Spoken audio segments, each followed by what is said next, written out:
I guess I've got two very hard acts to follow. Probably the best master's presentation I've ever heard, and then the star of the show who didn't even have to open his mouth. So my name's Joanne Hughes. I'm from Belfast at Queen's University, and I'm going to talk about education, equality of condition, exploring the minority ethnic group experiences of education in Northern Ireland. So just to set the scene, as many of you will know, we are a society that is emerging from conflict. We had a peace agreement that was signed in 1998. And from that time, we've seen an exponential rise in inward migration to Northern Ireland. Within a 10-year period, minority ethnic groups increased from less than 1% to more than 10%. So it's an incredible rise. And against that, our education system poses some very particular challenges for minority ethnic groups. And I'd just like to focus on three of those challenges. First of all, we have an education system that is denominational, where 90% of our children attend schools that are either Catholic or Protestant, connecting to the kind of nature of the conflict that we have in our society. All our schools are Christian, and so again that poses a particular challenge. In terms of our curriculum, we have a curriculum that's largely reflective of the white Christian narrative and homegrown divisions, and that informs both the formal and the informal curriculum, insofar as the sports that are played, the music that is taught, art, history, religion, tend to relate very much to the nature of the conflict in Northern Ireland. And then the third element of our education system that is probably the most controversial is that we have a test that pupils take at the end of primary school. So we've got primary school from age 4 to 11, and then post-primary age 12 to 18. They take a test in P6 when they're age 10 or 11, which determines whether they go to a grammar or a non-selective post-primary school. Hugely controversial. It's the research evidence around it suggests that it disadvantages the already most disadvantaged within the white settled community.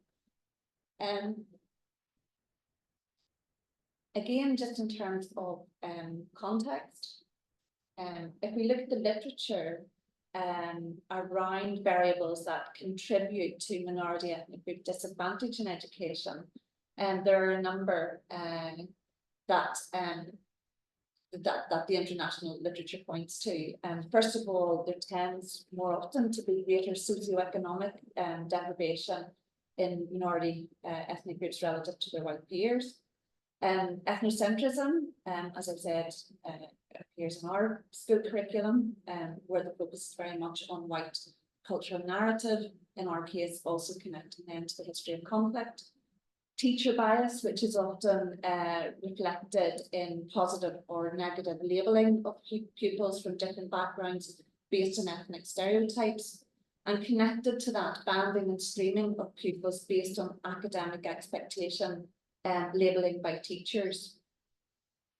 Additional problems that have been highlighted in the literature as faced by newcomers relate to lack of competency in language in the host country, lack of teacher preparedness in dealing with pupils from minority backgrounds.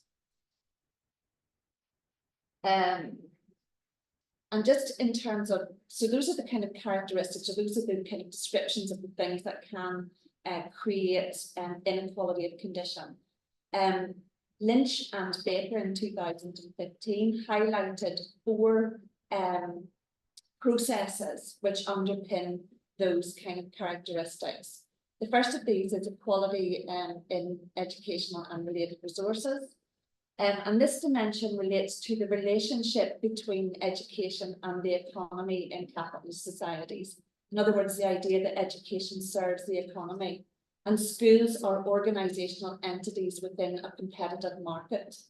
and they contribute to inequalities through a kind of a complex range of mechanisms and processes, central to which is the admission procedures kind of governing or controlling school entry. Relating to that then, access to the best educational opportunities is largely dependent on your access to economic and social capital. Secondly then, equality of respect and recognition in education. And this relates to on the more kind of symbolic realm, and it relates to patterns of interpretation and representation that are associated with differential status accorded to groups along characteristics like gender, age, ethnicity, language, religious belief, and so on. And this is often expressed in degrees of inclusion or exclusion and cultural recognition, with the more marginalised groups treated often as relevant or invisible or in some way inferior. The third dimension of their kind of model of underpinning processes in education relates to inequalities of power. And this occurs in both at both macro institutional level and at the micro individual level at school, within schools. And it manifests in many forms, again, including exclusion, marginalisation, trivialisation, and misrepresentation of individuals or groups in decision-making processes. And the third and the final then characteristic is that it relates to equality of love, care, and solidarity. And they argue that the neoliberalisation of education, which emphasises educational outcomes in terms of grades and league tables, rather than the process of learning, is seen to marginalise interest in the emotions, detracting attention from the ways in which learning can seriously be impaired because students lack support in their personal lives, or because of a negative emotional response to the subject or the curriculum. So we draw on their framework to consider the experiences of minority ethnic families in Northern Ireland and how the distinctive characteristics of the education system might impact settlement, integration, and equality. In terms of our methodology, we undertook qualitative interviews with 62 children aged 9 to 15 and 53 parents, and we also undertook a series of interviews and focus groups with key educational stakeholders in Northern Ireland, including policymakers, representative of statutory and voluntary agencies that work with minority ethnic communities. And so what were our findings? Chiming with Lynch and Baker, our interviews revealed several ways in which equality of condition variables may impact the experiences of minority ethnic groups and potentially disadvantaging them relative to their others from the kind of settled majority white community. And these include newcomer refugee status versus more settled status of minority ethnic groups who are second or third generation, schools admission criteria, the stratified and denominational structure of education in Northern Ireland, racialised responses in education, and economic and social capital. Well, this was a mitigating variable, the economic, cultural and social capital, educational, economic and cultural capital possessed by families and groups. So I'll say a bit more about that. If we look first of all at minority status, what we found was that all interviewees had trouble navigating the school system in Northern Ireland, but this was particularly the case for those who had not been educated within the system themselves, in other words, the newcomer communities. The existence of denominational education, the explicitly religious orientation of schools, the bipartite post-primary sector, which is mediated by this use of academic transfer to assign children to grammar and non-selective schools, were most frequently mentioned as challenging for parents from minority backgrounds. And in addition, those for whom English was not the first language and recent arrivals to Northern Ireland spoke frequently of struggling to access information that might help them make sense of the system. So this person talks about, I have no clue about education here, just talking about like in Lithuania, most people are Catholics, but choosing as a primary school, and then when I find out later it's a different religion. So this is quite different, challenging for parents from minority backgrounds. Minority families also, we find, often rely on limited networks, limited social networks to select their schools. So minority families, particularly when they arrive in Northern Ireland, tend to connect with people from their kind of country of origin. And this alongside homing policies. So when groups come to Northern Ireland, they're often homed within particular areas. This led to a kind of a concern that what we end up with is schools that become known as foreigner schools. And this is a quote from one of the education stakeholders. I mean, my concern is that what you end up with, a number of schools that are heavily populated with newcomers, that results in ghettoisation. The children and young people are not mixing with others as they themselves become an other. And because we're not investing in these schools, and we really aren't investing in these schools, actually they're probably being disadvantaged. The issue of academic selection was a key one. Newcomer post-primary age pupils were placed almost always, and certainly everyone in our sample, was placed in a non-selective school. So if you arrived in Northern Ireland and you're post-primary age, you get placed in a non-selective school. And that's because the grammar schools are oversubscribed. We also find that not all children were given the same opportunity to sit the transfer test. And the reason being that there were often racialized assumptions about the academic ability of minority pupils. And so teachers often assumed that because they didn't have English as a first language, that they wouldn't be competent to sit the test. The other issue was that the test is only offered in English and Irish. And so pupils didn't have an opportunity to sit the test in their home language. Alongside that, the academic test at the age of 10 or 11, and it's been shown anyway, was seen to cause significant stress for parents and pupils. It's been a controversial issue for a number of years in Northern Ireland, but these kids, often who are coming from traumatized backgrounds, are then expected to sit a high stakes test. And as we know, the test actually determines life chances for pupils, both from the settled community and obviously then for others as well. Parents talked about their children not being offered the opportunity to sit the test. Nobody told me about it. I found out only 2 weeks after. I wanted my daughter to sit the test, but apparently she's been pulled out of the class. I had no idea, so there wasn't enough information for me as a parent. At the end of the day, I'm taking the decision, and I only found out 2 weeks after it happened. They assume that no Roma, this is a Roma child, will sit the test. These are other examples of quotations. With the Syrian project, we had a number of Syrian refugees came to Northern Ireland. Expectation is zero from these kids. Some of these kids are babysat in some of the class, in some of the schools, and the kids would tell you, what's the point of me going to school when I'm not learning? They're very basic, they're not challenged. We also saw examples of, you learn so much where there is a kind of a hierarchy associated with children from different cultural groups. So the war in Ukraine meant that, and the kind of sympathy for the Ukrainian case meant that there was a lot of cultural recognition of Ukrainians, but Irish travellers or Roma or children from Pakistan or India were given much less attention. And this was picked up by the children and young people. The denominational system, and this is something that in Northern Ireland, and as someone who grew up in Belfast during the conflict years, we see everything through the lens of Catholic and Protestant, and it's very difficult to remove ourselves from that. And this quote gives a very good example of that. Right, because when I went to apply to one of the schools, they asked, are you Christian or Catholic? What? I'm wearing a hijab, I'm a Muslim. Yes, but are you a Muslim? Yes. You're a Muslim?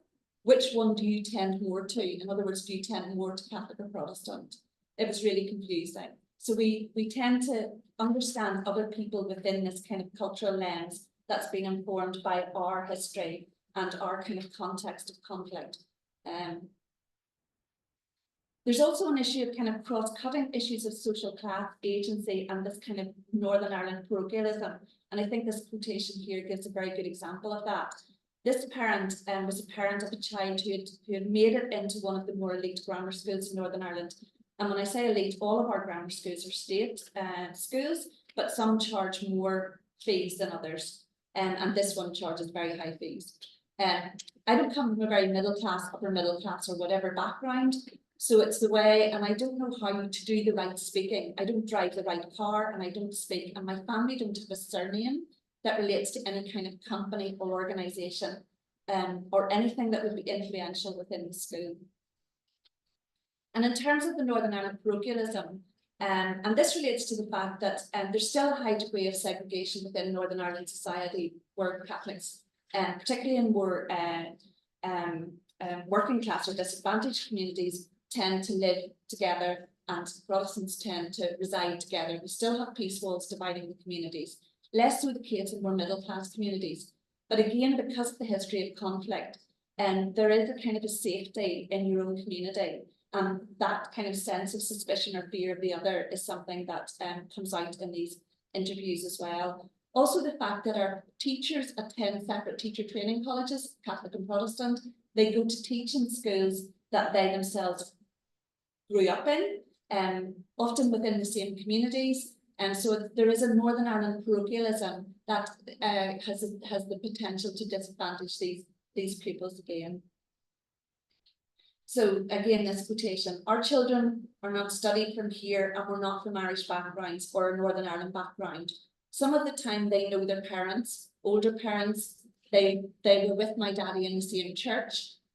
So those are, you know, I feel like they don't treat us the same way as they treat the other children. Most of the parents feel like they would know the teacher and the teachers would only pay attention to their children. So there is I don't think it's a deliberate bias, but it does inform how teachers respond to pupils, and they seem to be motivated more by familiarity. And the other issue is that we now have 10% of the pupils in our schools are from diverse backgrounds. It's highly unlikely that they're going to see someone who looks like them teaching them.